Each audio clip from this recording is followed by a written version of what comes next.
एक बार बुद्ध एक जंगल के रास्ते से गुजर रहे थे। उस रास्ते में बुद्ध को एक आश्रम दिखता है जिसमें कुछ साधु और सन्यासी हवन इत्यादि कर रहे थे। उन सन्यासियों के द्वार पर पहुंचते हैं और खड़े हो जाते हैं। बुद्ध की उपस्थिति कुछ ऐसी होती थी कि कोई भी उन्हें नज़रअंदाज नहीं कर सकता था।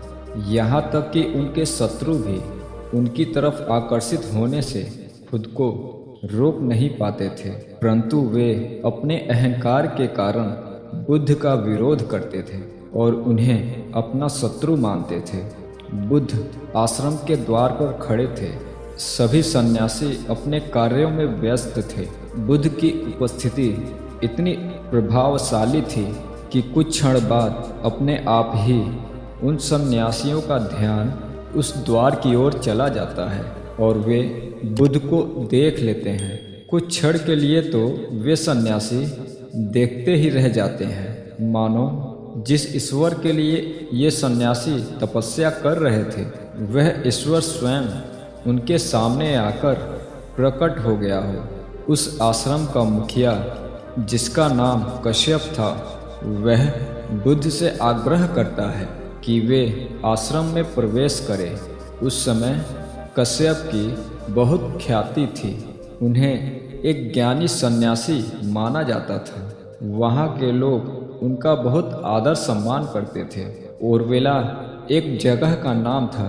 ओरवेला कश्यप बुद्ध से उनका परिचय पूछते हैं। फिर बुद्ध ओरवेला कश्यप को अपना परिचय देते हैं। जैसे ही ओरवेला कश्यप और उनके सन्यासियों को बुद्ध का परिचय पता लगता है, उनका बुद्ध के प्रति व्यवहार बदल जाता है। यहाँ पर एक बहुत ही ज़रूरी बात समझने वाली है।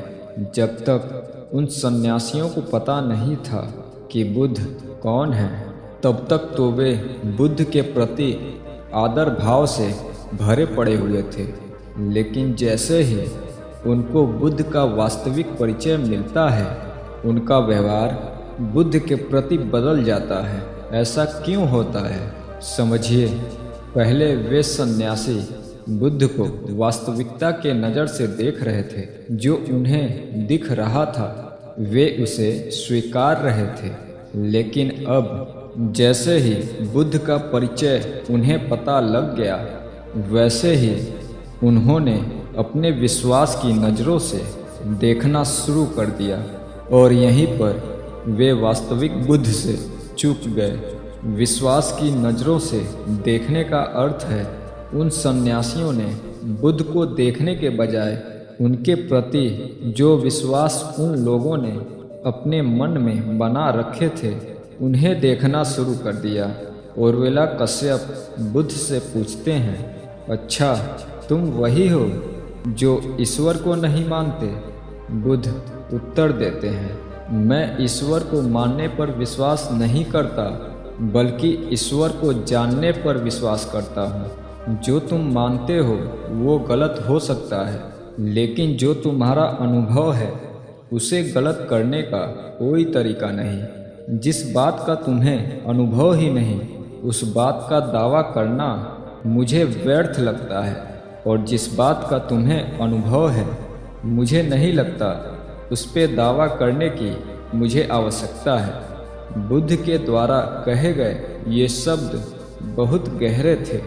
वहाँ उपस्थित सभी सन्यासी बुद्ध के शब्दों को सुनकर हिल जाते हैं, परंतु अपने अहंकार को बचाने के लिए वे सभी लोग चुप रहते हैं, परंतु एकटक बुद्ध को देखते रहते हैं। क्योंकि इस तरह से बोलने वाला, अपने अनुभव की बात करने वाला उन सन्यासियों ने ऐसा व्यक्ति पहली बार देखा था। ओरवेला कश्यप भी बुद्ध की बात सुनकर हिल जाता है। प्रश्न अगर सही हो, बात अगर अनुभव की हो, तो वो सही बात किसी को भी हिला सकती है। ओरवेला कश्यप बुद्ध से कहता है, अब रात ज़्यादा हो गई है, इस विषय में वार्ता हम कल करेंगे। अभी आप मेरी कुटिया में जाकर विश्राम कीजिए। बुद्ध ओरवेला कश्यप से कहते हैं, नहीं मुनि, मैं अपनी उपस्थिति से किसी को कष्ट नहीं देना चाहता। यदि कोई और कुटिया खाली है तो मुझे बता दीजिए, वरना मैं वृक्ष के नीचे भी आराम कर लूँगा। उर्मिला कश्यप का एक शिष्य कहता है, गुरुदेव, एक कुटिया खाली है, परंतु उसमें एक जहरीला सर्प रहता है। उसमें रात बिताना सुरक्षित नहीं है। बुद्ध कहते हैं, आप चिंता ना करें, मेरे विश्राम की व्यवस्था आप उसी कुटिया में कर दीजिए।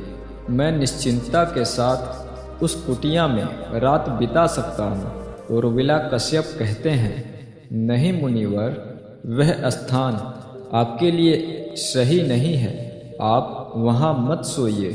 बुद्ध कहते हैं, इस पृथ्वी पर हर स्थान मेरे लिए सुरक्षित है और यह मेरे लिए अनुभव की बात है। आप बिल्कुल भी चिंता मत करिए।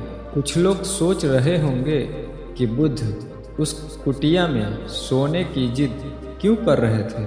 इसके पीछे एक बड़ा कारण है, यह आप इस कहानी में आगे जानेंगे। कहा जाता है कि जब व्यक्ति आत्मज्ञान के करीब होता है तो उसके आसपास के सभी सांपों को यह बात सबसे पहले पता लगती है। सिद्धार्थ भी जब ध्यान में लीन थे, वे आत्मज्ञान के करीब थे, तो उनके शरीर पर भी सांप को चलते हुए देखा गया था। बुद्ध का आसन उस कुटिया में बिछा दिया जाता है। बुद्ध उस कुटिया में जाते हैं और ध्यान की अवस्था में बैठ जाते हैं। कुछ समय बाद बुद्ध जब अपनी आंखें खोलते हैं तो देखते हैं कि उनके सामने एक काले रंग का सांप फन फैलाए बैठा हुआ है। बुद्ध उस सांप से कहते हैं, मित्र, अब ये स्थान तुम्हारे लिए सुरक्षित नहीं रहा। तुम कुछ नहीं भी करोगे तब भी ये लोग तुम पर हिंसा और तुम्हें मार भी सकते हैं। इसलिए तुम्हें इस स्थान को छोड़कर जंगल की ओर चले जाना चाहिए। मनुष्य भय से पीड़ित है। जहाँ उसे भय दिखता है वह उसे खत्म कर देना चाहते हैं। बुद्ध की बात सुनकर वह सर्प जंगल की ओर चला जाता है। सुनने में थोड़ा अजीब लगता है और आप लोगों के मन में प्रश्न भी उठता होगा कि एक सर्प बुद्ध की बात को कैसे समझ सकता था। पर मैं आपको बता देना चाहता हूँ कि बात सिर्फ शब्दों में ही नहीं होती। शब्दों के अलावा भी बात करने का एक माध्यम होता है जिसे भाव कहते हैं। कुछ लोग कहेंगे कि बुद्ध अपनी बड़ाई करवाने के लिए उस कुटिया में सोने के लिए गए। वे तो किसी और कुटिया में भी सो सकते थे। लेकिन नहीं, ऐसा नहीं है।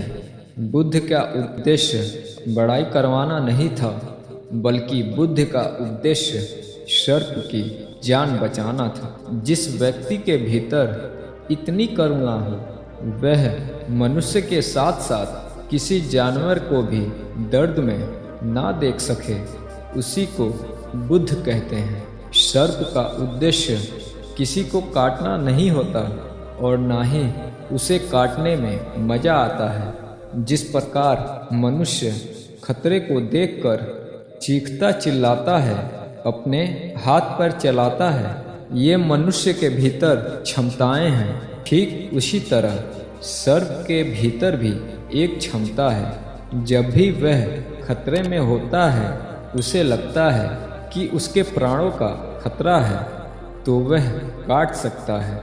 तो आगे से अगर कोई भी किसी सांप को मारता दिखे तो आपको उसे बचाना है और उसे कहना है, इसे मारो मत, इसे जंगल में छोड़ दो।